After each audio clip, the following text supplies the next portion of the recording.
Hey everybody, and welcome to the Quadcopter review. I'm your host Pepe Prawns, and as always I'm going to ask you to like, comment, and subscribe to the channel. Liking and commenting helps us here on the old search engine. And if you look up here right now, you're going to see a link to the current giveaways going on here at the channel.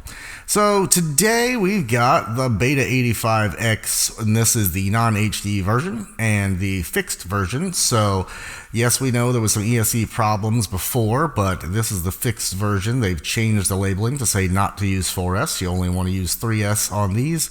The ESCs did not handle what they expected they were going to handle. Now, they've done a good job on trying to fix this with anybody who did have ESC blow-ups by giving them the parts they need as well. So inside the box, we've got some propellers here, and we've got the classic support card and everything that you're going to get in the box, and we're going to get the quad, and we've got some extra bolts here for the motors. I'll show you why that's the case here, but that's what we got in the box. And like I said, they're doing the best to fix the problem there, and they made a lot of changes on this version that you're gonna like, and I'm gonna show you these. They listen to the community, and for example here, we've gone ahead and changed the canopy. So that canopy is no longer that paper thin canopy anymore. It's a very thick, very rugged canopy. They've added the luminaire lollipop instead of a dipole, which is awesome as well. Well, they've added a Velcro strap, so you can use a Velcro strap instead of a little slide in or whatever, so you can use whatever batteries you want. The XT30 is on there by default, which is also cool. Now, this one comes with 1105 6000 kV motors. If you can see them in here, they're a little bit bigger than your 75X or whatever. This is a 4X capable motor, but the ESC is not, so don't try to do it. Another interesting note here too is inside we've got that 1200 TVL camera of their own, and it's attached to their VTX, so it's kind of a custom deal, and it's actually a really nice camera. Inside there we've got our BetaFPV flight controller. Underneath we've got that 16 amp ESC I mentioned, so that's 4 on each motor. And again, motors capable of 4S, but not the quad. 3S only on the quad as far as you go. Mine came with the XM Plus, as you can see here, and we also have now some LEDs built in, which is kind of cool, kind of like the trash can. Here's the deal with the screws. You can see they only put 2 screws in, so you've got the extra ones in the bag. I don't know if that's for weight or why they did it, or just speed, but you can add the extra ones in. I didn't have any problems with mine coming loose. I had to refilm this part because I lost all my footage off my camera for several reviews, so that kind of sucked.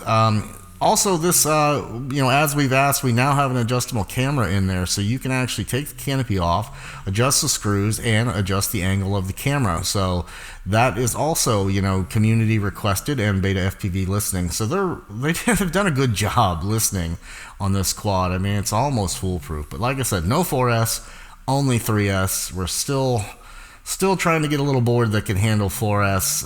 Rumor has it that Mobula 7 might have it, but we'll see about that. Now, I'm going to run the 550 3S.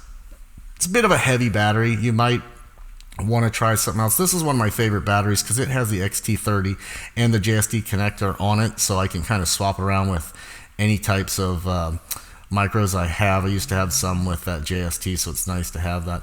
I also have the 300 3S, but I don't figure that's going to get me much fly time, so that's why I'm going with the 550. But you might want something more like a 450 400 3S. That might be the happy medium. This is a 2S here that I've got, and it's the long version, but you can get the flat ones like the 550 in the 400 range, and that might be a better choice as far as weight goes. But let's get into the flight. Now, the first thing you're going to notice is the camera is pretty nice. It's not getting any of the weird color, changes going on in it. It's really clear, flies really nice, looks great through your goggles. Really, really, really nice. Quad VTX wise too, I'm able to fly this guy in places I haven't been able to fly, and I'll mention that further along in this little bit of flight footage. I didn't do a ton of flight footage, but I'm not getting any loss of video running it on 200 with their VTX.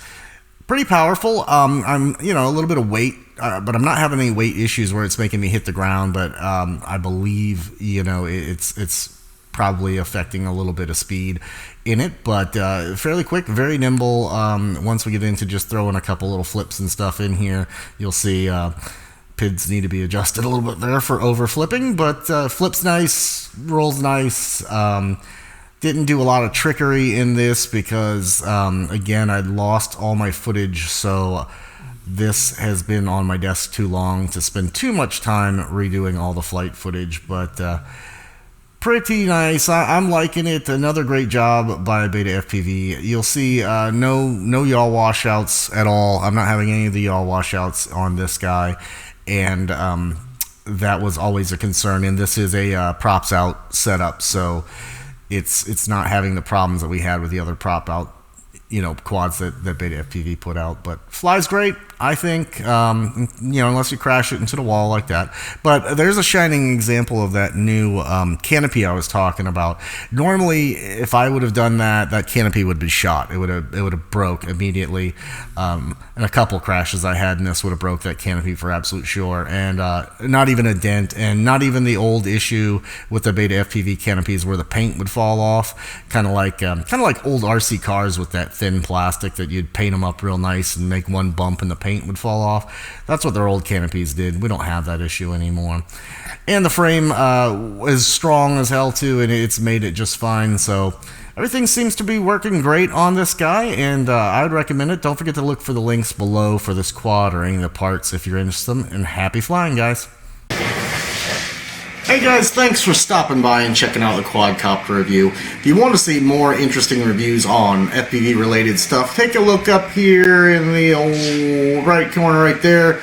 You'll find links to all the rest of my reviews. If you want to get in on some of the best giveaways on YouTube, look over here. Don't forget to subscribe right here on my chin. And if you want to check out my flying only videos separated from the review channel, check that out right here. Thanks for coming. Don't forget to subscribe, and happy flying.